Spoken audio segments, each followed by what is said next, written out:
11वां अध्याय स्वयंभू मनु का ध्रुव जी को युद्ध बंद करने के लिए समझाना।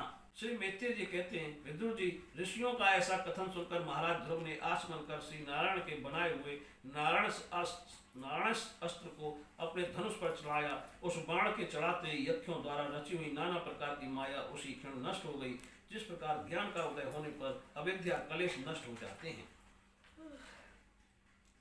लड़ाई तो पूरी है। ऋषभ नारायण के द्वारा आविष्कृत उस अस्त्र को धनुष पर चढ़ाते ही उससे राजहंस से पक्ष और सोने के फल वाले बड़े तीखे निकले। जिस प्रकार मयूर के कारव करते वन में घुस जाते हैं, उसी प्रकार भयानक साए साए शब्द करते हुए वे शत्रु की सेना में घुस गए। उन तीखी धार वाले बाणों ने शत्रुओं को बेचैन कर दिया। तब उस रणांगण में अनेकों यक्षों ने अत्यंत कुपित होकर अपने अस्त्र शस्त्र संभाले और जिस प्रकार ध्रुव जी के छेदने से बड़े बड़े सर्प फन उठाकर उनकी ओर दौड़ते हैं, उसी प्रकार वे इधर उधर ध्रुव जी पर टूट पड़े। उन्हें सामने आते देख ध्रुव जी ने अपने बाणों द्वारा उनकी भुजाएं, जांघें, कंधे और उधर आदि अंग प्रत्यंगों को छिन्न भिन्न कर उन्हें सर्वश्रेष्ठ लोक सत्य लोक में भेज दिया, जिसमें ऊर्ध्वलेवा मुनिगण सूर्य मंडल का भेदन करते जाते हैं। अब उनके पिता में स्वामी मनु ने देखा कि विचित्र रथ पर चढ़े हुए ध्रुव अनेकों निरपराध यक्षों को मार रहे हैं, तो उन्हें उन पर बहुत दया आई। वे बहुत से ऋषियों को साथ लेकर वहां आए और अपने पौत्र ध्रुव को समझाने लगे।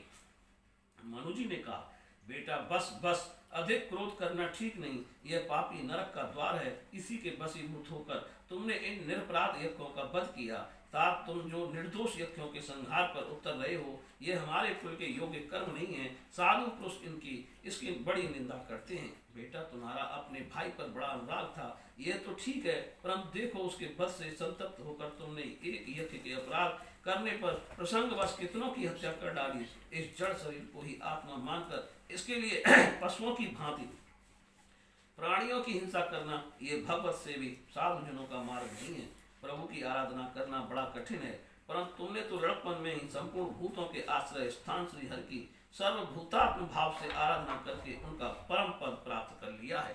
तुम्हें तो प्रभु भी अपना प्रिय भक्त समझते हैं तथा भक्तजन भी तुम्हारा आदर करते हैं। तुम साधुजनों के पथ प्रदर्शक हो, फिर भी तुमने ऐसा निंदनीय कर्म कैसे किया।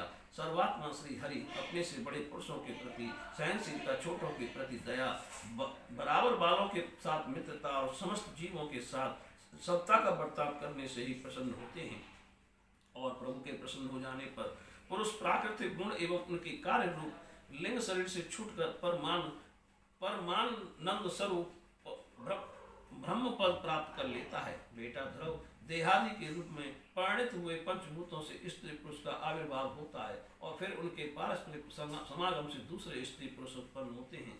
ध्रुव, इस प्रकार भगवान की माया से सत्वादि गुणों में न्यूनाधिक भाव से होने से ही जैसे भूतों द्वारा शरीरों की रचना होती है, वैसे ही उनकी स्थिति और प्रलय भी होते हैं। पुरुष श्रेष्ठ निर्गुण परमात्मा तो इनमें केवल निमित्त मात्र हैं। उसके आश्रय से यह कार्य कारण जगत उसी प्रकार भ्रमता रहता है जैसे चुंबक के आश्रय से लोहा। काल शक्ति के द्वारा क्रमशः सत्वादि गुणों में क्षोभ होने से लीला में भगवान की शक्ति भी सृष्टि आदि के रूप में विभक्त हो जाती है। अतः भगवान अकर्ता होकर भी जगत की रचना करते हैं और संहार करने वाले ना होकर भी इसका संहार करते हैं। सचमुच उन अनंत प्रभु की लीला सर्वथा अचिंतनीय है। ध्रुव, वे काल स्वरूप अव्यय परमात्मा ही स्वयं अंतर रहित होकर भी जगत का अंत करने वाले हैं तथा अनादि होकर भी सबके आदि करता है।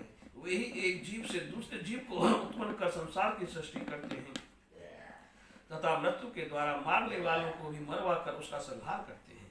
वे काल भगवान संपूर्ण सृष्टि में समान रूप से अनुप्रविष्ट हैं। उनका ना तो कोई मित्र पक्ष है और न शत्रु पक्ष। जैसे वायु के चलने पर धूल उसके साथ साथ उड़ती है, उसी प्रकार समस्त जीव अपने अपने कर्मों के अधीन होकर काल की गति का अनुसरण करते हैं। अपने अपने कर्मानुसार सुख दुखादि फल भोगते हैं। सर्वसमर्थ श्री हरि कर्म बंधन में बंधे हुए जीव की आयु की वृद्धि का खेल विधान करते हैं, परंतु वे स्वयं इन दोनों से रहित अपने स्वरूप में स्थित हैं। राजन, इन परमात्माओं को ही मीमांसक लोग कर्म चारवाक स्वभाव, वैशेषिक ममता व लंबी काल ज्योतिषी देव और काम शास्त्री काम कहते हैं। वे किसी भी इंद्रिय या प्रमाण के विषय नहीं है, महदादि अनेक शक्तियां भी उन्हीं से प्रकट हुई हैं। वे क्या करना चाहते हैं इस बात को भी संसार में कोई नहीं जानता। फिर अपने मूल कारण उन प्रभु को तो जान ही कौन सकता है। बेटा, ये कुबेर के अनुचर तुम्हारे भाइयों को मारने वाले नहीं हैं, क्योंकि मनुष्य के जन्म मरण का वास्तविक कारण तो ईश्वर है। एकमात्र वही संसार को रचता, पालता और नष्ट करता है, किंतु अहंकार शून्य होने के कारण इसके गुण और कर्मों से वह सदा निर्लिप्त रहता है। वे संपूर्ण प्राणियों के अंतरात्मा, नियंता और रक्षा करने वाले प्रभु ही अपनी माया शक्ति से युक्त होकर समस्त जीवों का सजन पालन और संहार करते हैं। जिस प्रकार नाक में नकेल पड़े हुए बैल अपने मालिक का भोज ढोते रहते हैं, उसी प्रकार जगत की रचना करने वाले ब्रह्मादि भी नाम रूप डोरी से बंधे हुए उन्हीं की आज्ञा का पालन करते हैं। वे भक्तों के लिए मृत्यु रूप और भक्तों के लिए अमृत रूप हैं तथा संसार के एकमात्र आश्रय हैं। तात तुम सब प्रकार उन्हीं परमात्मा की शरण लो। तुम 5 वर्ष की अवस्था में अपनी सौतेली माता के वांग बाणों से मर्माहत होकर माँ की गोद छोड़कर वन को चले गए थे। वहां तपस्या द्वारा जिन हृदय के भगवान की आराधना करके तुमने त्रिलोकी से ऊपर ध्रुवपद प्राप्त किया, और जो तुम्हारे बैर भावहीन सरल हृदय में वात्सल्यवश विशेष रूप से विराजमान हुए थे, वो निर्गुण अद्वितीय अविनाशी और नित्य मुक्त परमात्मा को आध्यात्म दृष्टि से अपने अंतःकरण में ढूंढो। उनमें यह भेदभाव मैं प्रपंच न होने पर भी प्रतीत हो रहा है। ऐसा करने से सर्वशक्ति संपन्न परमानंद स्वरूप सर्वांतर्यामी भगवान अनंत में तुम्हारी सुदृढ़ भक्ति होगी, और उसके प्रभाव से तुम में मेरेपन के रूप में दृढ़ हुई अविद्या की गांठ को काट डालोगे। राजन, जिस प्रकार औषधि से रोग शांत किया जाता है, उसी प्रकार मैंने तुम्हें जो कुछ उपदेश दिया है उस पर विचार करके अपने क्रोध को शांत करो। क्रोध कल्याण मार्ग का बड़ा ही विरोधी है। भगवान तुम्हारा मंगल करे। क्रोध के वशीभूत हुए पुरुष से सभी लोगों को बड़ा भय होता है, इसलिए जो बुद्धिमान पुरुष ऐसा चाहता है कि मुझसे किसी भी प्राणी को भय ना हो और मुझे भी किसी से भय ना हो, उसे क्रोध के वश में कभी ना होना चाहिए। तुमने जो यह समझकर कि मेरे भाई के मारने वाले हैं इतने यज्ञों का संहार किया है, इससे तुम्हारे द्वारा भगवान शंकर के सखा कुबेर जी का बड़ा अपराध हुआ है। इसलिए बेटा, जब तक कि महापुरुषों का तेज हमारे कुल को आक्रांत नहीं कर लेता, इसके पहले ही विनम्र भाषण और विनय के द्वारा शीघ्र उन्हें प्रसन्न कर लो। इस प्रकार स्वामी मनु ने अपने पौत्र ध्रुव को शिक्षा थी।